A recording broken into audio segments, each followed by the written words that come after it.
Pagi. Assalamualaikum warahmatullahi wabarakatuh. Alhamdulillah, marilah kita panjatkan puja dan puji syukur kehadirat Allah Tuhan Yang Maha Esa, karena berkat ridhonya kita dapat bertemu kembali dalam pelajaran bahasa Indonesia kali ini. Anak-anak, pada kesempatan kali ini kita akan belajar bersama-sama tentang 3 hal. Yang pertama yaitu tentang kalimat efektif, yang kedua tentang kata baku, dan yang ketiga tentang membuat kalimat efektif dengan kata baku. Yuk kita ikuti penjelasan berikutnya. Yang pertama yaitu tentang kalimat efektif. Terlebih dahulu kita harus tahu pengertian apa itu kalimat efektif.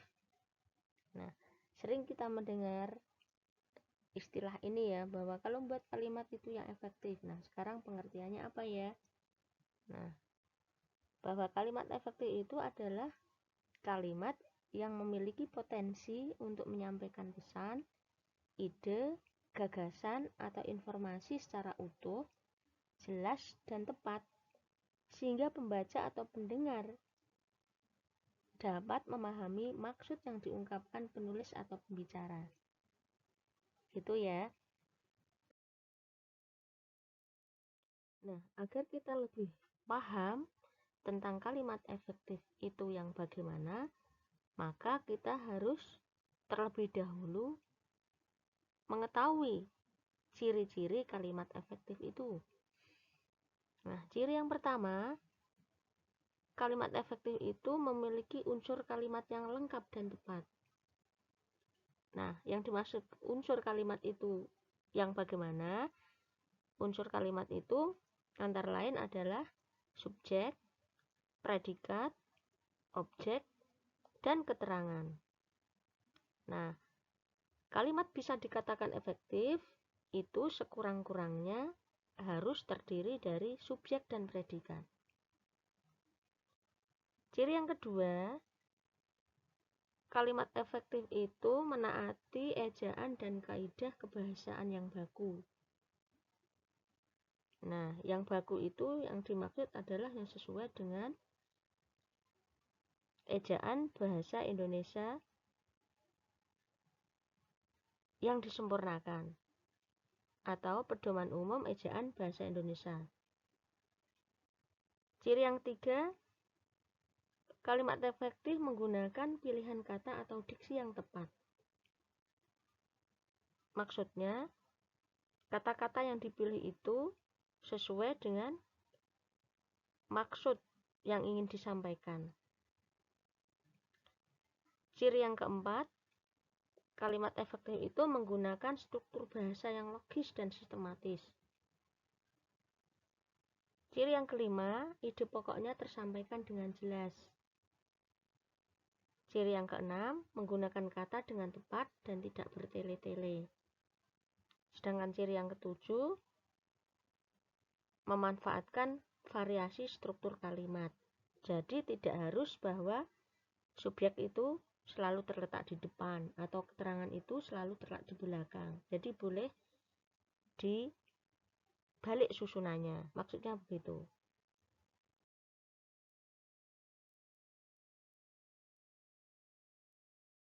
Untuk selanjutnya, syarat kalimat efektif. Silakan kakak saya untuk bisa menjelaskannya. Baik, syarat kalimat efektif ada 5. Yang pertama, kelogisan atau ketepatan atau kebenaran atau kecermatan. Untuk menghindari kesan ambigu atau bermakna lebih dari satu sehingga kadang-kadang menimbulkan keraguan. Contohnya, Asmi menerima uang sebanyak 35 ribuan. Itu tidak efektif. Asmi menerima uang sebanyak 35.000 rupiah. Itu kalimat efektif. Berikutnya, Asmi menerima uang 5.000 rupiah sebanyak 30 lembar. Efektif. Kedua, kesepadanan struktur. A. Minimal terdiri dari subjek dan predikat. B. Jangan letakkan kata depan atau preposisi sebelum subjek karena akan mengaburkan pelaku dalam kalimat. C. Subjek tidak ganda. Yang D. Predikat tidak didahului kata yang. Contohnya, bagi semua siswa diharapkan hadir tepat waktu. Itu bukan kalimat efektif. Semua siswa diharapkan hadir tepat waktu adalah kalimat efektif.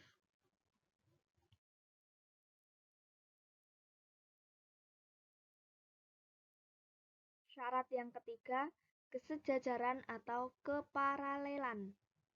A. Menyangkut imbuhan dalam kata-kata yang ada di kalimat sesuai kedudukannya. B. Jika kalimat pertama menggunakan kata kerja atau verba, maka kalimat kedua juga harus menggunakan verba. Contohnya, harga minyak disesuaikan atau kenaikan itu secara wajar.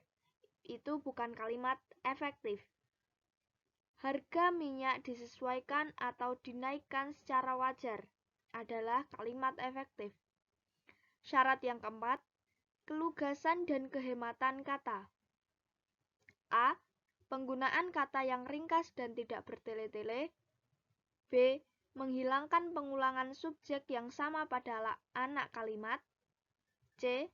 Menghindari kesinoniman kata dalam kalimat. Yang D. Tidak menjamakkan kata-kata yang sudah berbentuk jamak. Contohnya, para siswa-siswa sedang mengerjakan soal ulangan, bukan kalimat efektif. Siswa-siswi sedang mengerjakan soal ulangan adalah kalimat efektif.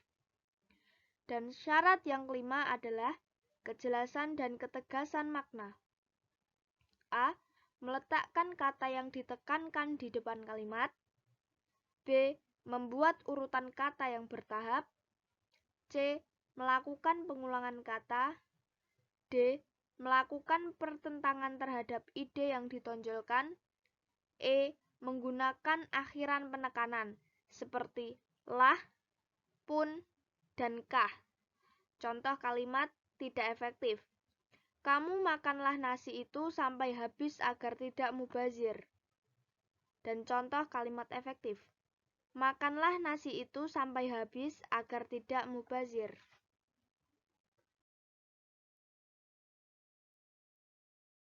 Selanjutnya adalah unsur-unsur kalimat efektif. Yang pertama, subjek. Kedua, predikat. Tiga, objek.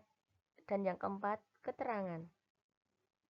Yang dimaksud subjek adalah bagian dari kalimat yang menunjukkan pelaku yang dapat berupa orang, tempat, atau benda. Sedangkan yang dimaksud predikat adalah bagian kalimat yang menunjukkan sesuatu yang dilakukan atau dikerjakan oleh subjek, biasanya berupa kata kerja. Objek adalah bagian kalimat yang menunjukkan hal atau benda yang menjadi sasaran, biasanya kata benda atau nomina. Yang terakhir, keterangan, yaitu bagian kalimat yang menunjukkan tujuan, cara, waktu, tempat, atau sebab akibat. Biasanya ditandai dengan penggunaan kata hubung atau konjungsi. Contoh kalimatnya, pihak sekolah memasang CCTV untuk keamanan sekolah. Dengan unsur kalimatnya, pihak sekolah subjek, memasang predikat, CCTV objek, untuk keamanan sekolah, keterangan tujuan.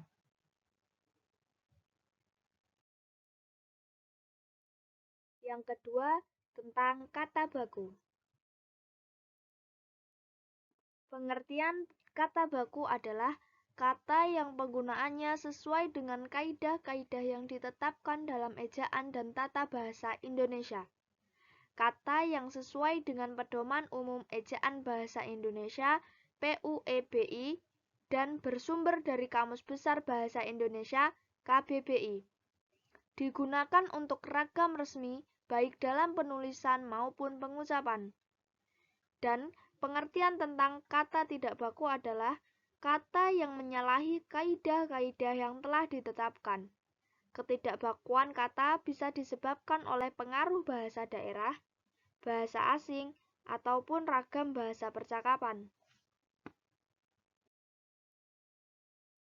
Baik, berikut ini adalah daftar kata atau istilah baku dan tidak baku.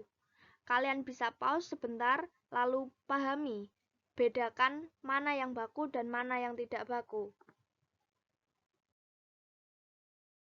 Baiklah, dari dua materi sebelumnya, kalimat efektif dan kata baku, apakah kalian sudah paham? Jika sudah, kita lanjutkan ke materi yang ketiga, yaitu membuat kalimat efektif dengan kata baku. Nah, di sini kakak tampilkan dua kalimat efektif dan dua kalimat tidak efektif. Yang pertama, kalimat efektif. Salah satu aktivitas manusia yang menjadi penyebab kelangkaan hewan yaitu perburuan liar. Kata bakunya adalah aktivitas, menggunakan huruf V. Kemudian kalimat kedua, paman membeli obat batuk di apotek. Kata bakunya adalah apotek, menggunakan huruf E, bukan huruf I. Begitupun kalimat tidak efektif yang sebelahnya sudah kakak garis bawahi ya. Kata bakunya, maksudnya kata yang tidak baku, F dan I. Nah, sampai sini dulu ya adik-adik materi yang kita pelajari kali ini. Kalimat bijak hari ini adalah, kegagalan dan kesuksesan adalah hal yang berbeda. Tetapi keduanya sama-sama bisa dijadikan sebagai sebuah pengalaman yang sangat berharga. Terima kasih. Sampai jumpa di video materi selanjutnya. Dah.